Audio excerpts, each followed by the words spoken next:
Students, आज हम शुरू करने जा रहे हैं मशक नंबर 4.4।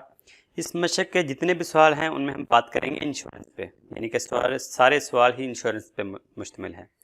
इसको इंश्योरेंस कहते हैं उर्दू में, इंग्लिश में, और उर्दू में इसको कहते हैं बीमा। बीमा कह लें या इंश्योरेंस कह लें, एक ही बात है। तो इंश्योरेंस के सवाल हैं, इसलिए हमें इंश्योरेंस के सवालों को हल करने से पहले हमें ये पता होना चाहिए कि इंश्योरेंस असल में है क्या। इंश्योरेंस या जो बीमा है ये असल में एक मुआहिदा है जो कि दो पार्टियों के दरमियान तय पाता है। मुआहिदा दो पार्टियों के दरमियान। ये दो पार्टियां कौन कौन सी हैं जिनके दरमियान मुआहिदा पाता है? इंश्योरेंस पे बात हो रही है, यानी कि बीमा पे बात हो रही है। तो एक पार्टी वो है जिसने इंश्योरेंस करवानी है या जिसने बीमा करवाना है। तो जिस पार्टी या जिस शख्स ने इंश्योरेंस करवानी है उसको कहा जाता है बीमादार, यानी कि बीमा करवा रहा है तो उसको बीमादार कहा जाएगा। या फिर उसके लिए एक और टर्म यूज़ होगी जिसको हम कहते हैं बीमाशुदा। बीमादार कह लें या बीमाशुदा कह लें। एक पार्टी ये हो गई। दूसरी पार्टी या दूसरी कंपनी वो है जिसने इंश्योरेंस करनी है। तो जिस कंपनी ने या जिस पार्टी ने इंश्योरेंस करनी है उसको कहा जाता है बीमा कंपनी। बीमा करना है जिस कंपनी ने, उसको बीमा कंपनी कहा जाएगा।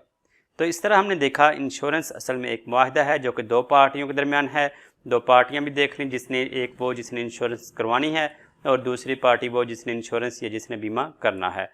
तो और अभी हमें ये नहीं पता कि मुआहिदा इन दोनों पार्टियों के दरमियान क्या होता है। तो अब समझ लेते हैं कि ये दो पार्टियां हैं, इन दोनों के दरमियान जो मुआहिदा हो रहा है ये मुआहिदा है क्या। मुआहिदा को समझ लेते हैं। इसको रेज कर लेता हूँ। मुआहिदा समझना है तो मुआहिदे में कुछ इस तरह से होता है कि जिस कंपनी ने या जिस शख्स ने बीमा करवाना है वो हर साल बाद, इसको मैं लिख लेता हूँ सालाना, या फिर हर 6 माह बाद, जिसको कहा जाएगा, जिसको हम लिख लेते हैं शशमाही।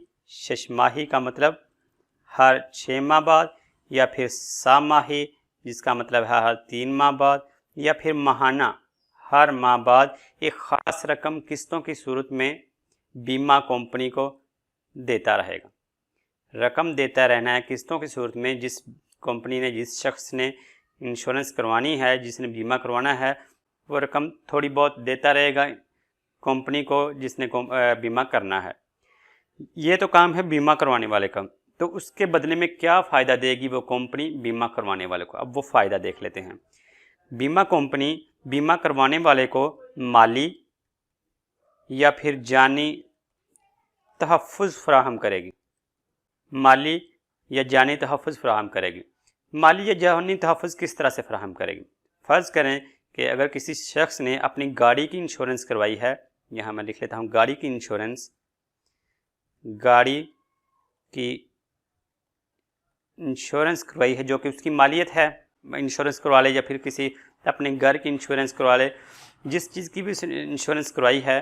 तो अगर उसकी गाड़ी चोरी हो जाती है या उसको कोई हादसा पेश आ जाता है तो बीमा कंपनी फ़ायदा ये देगी कि अगर गाड़ी चोरी हो गई तो गाड़ी की कीमत अदा करेगी बीमा करवाने वाले को बीमा कंपनी। या फिर कोई एक्सीडेंट हो जाता है, कोई हादसा पेश आ जाता है, जितनी रकम गाड़ी की रिपेयरिंग में लगेगी वो जो बीमा कंपनी है ये बीमा करवाने वाले को वो रकम अदा करेगी। ये फ़ायदा देती है बीमा कंपनी।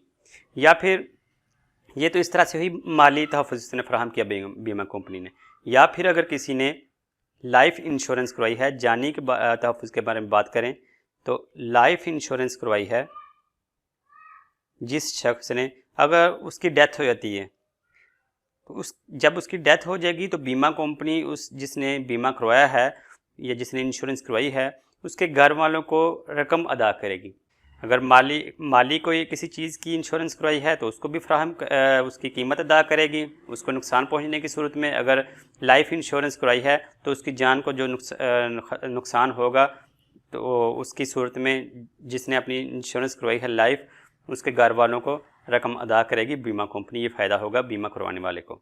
तीसरी सूरत एक ये भी हो सकती है कि जैसे मैंने आपको कहा कि कोई भी नुकसान होगा तो फिर ही बीमा कंपनी रकम अदा करेगी। ऐसे भी हो सकता है कि कोई नुकसान हो ही ना, जैसे हम यहाँ पर फ़र्ज़ कर लें कि किसी ने अपनी जो गाड़ी की इंश्योरेंस करवाई है 10 साल के लिए, या फिर किसी ने जानी जो लाइफ इंश्योरेंस 10 साल के लिए करवाई है। जितने भी साल के लिए करवाई है, मैं यहाँ पर फ़र्ज़ कर रहा हूँ 10 साल के लिए करवाई है।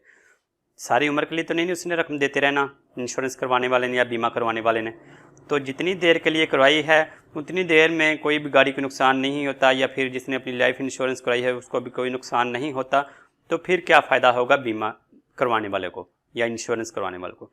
उस सूरत में जो बीमा कंपनी है वो क्या करेगी, जो बीमा जिसने करवाया था वो, मैंने जैसा कि पहले बताया कि वो हर साल बाद या हर 6 माह बाद या हर 3 माह बाद या फिर हर माह कुछ ख़ास रकम बीमा कंपनी को देता रहता है।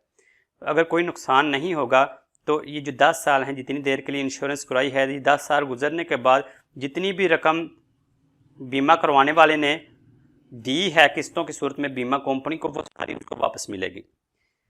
रकम उसकी वापस मिलेगी, जो कि असल रकम जो उसने जमा करवाई हुई है वो वापस मिलेगी, और उस पर इजाफी रकम उसको मुनाफा भी दिया जाएगा,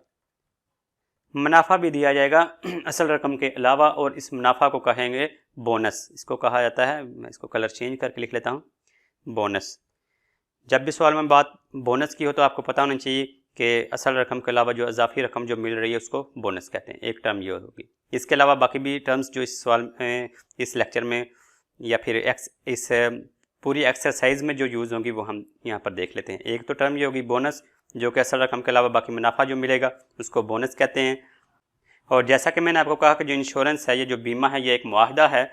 इस मुआहदे, जब हम सवाल हल करेंगे उसमें मुआहदा का वर्ड यूज़ नहीं होगा। सवालों में लफ्ज़ इस्तेमाल होगा बीमा पॉलिसी। जहाँ भी मुआहदा की बात होगी वहाँ पर बीमा पॉलिसी लिखा हुआ होगा। एक टर्म ये आ गई।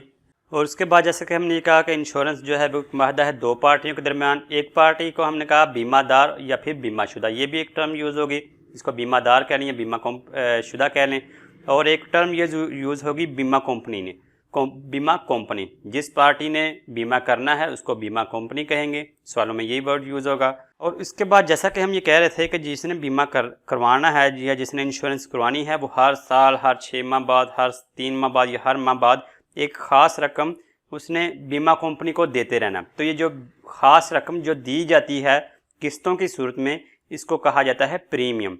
इसलिए कि इसके लिए जो लफ्ज़ इस्तेमाल होगा सवालों में वो होगा प्रीमियम। और हमने ये भी समझा कि जो इंश्योरेंस करवाई जाती है, जो बीमा करवाया जाता है, कुछ ख़ास मुद्दत के लिए करवाया जाता है। जैसा कि मैंने यहाँ पर फ़र्ज़ किया था कि गाड़ी की इंश्योरेंस या फिर जिसने भी लाइफ की इंश्योरेंस करवाई वो 10 साल के लिए करवाई। उसने 10 साल तक ये रकम, ख़ास रकम जिसको हम प्रीमियम कह रहे हैं, ये अदा करते रहना बीमा कंपनी को। तो जितने साल के लिए इंश्योरेंस करवाई जाएगी इसको कहा जाता है मैच्योरिटी